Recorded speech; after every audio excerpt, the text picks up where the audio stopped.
मसीह खुदावन के बाबरकत जलालीपुर फजल नाम में आज साहब की सलामती। रिहाई के लिए इल्तिजा। हम खुदा से इल्तिजा करेंगे कि खुदा हमारी हर मुश्किलात, परेशानी, दुख, तकालीफ को दूर करे।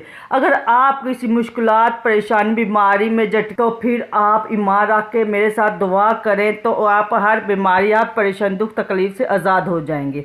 आइए मेरे साथ दुआ करिए। मेरी जान तेरी निजात के लिए बेताब है, लेकिन मुझे तेरे कलाम पर अतमाद है। तेरे कलाम के इंतज़ार में मेरी आंखें रह गईं।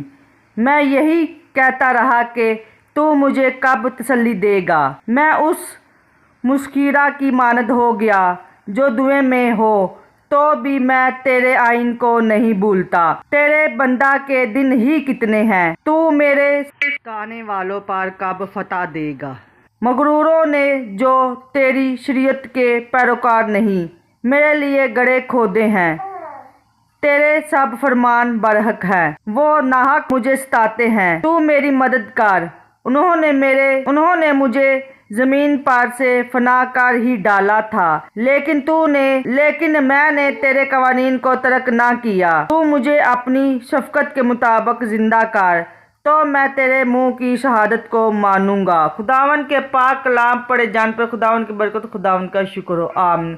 खुदावन हम सब के साथ हो। खुदावन हम सब को बड़ी बरकत दे, यीशु मसीह के नाम में आमीन।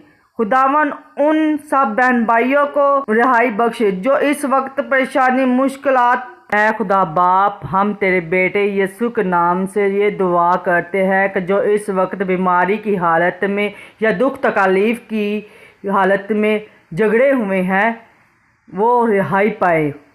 आमीन।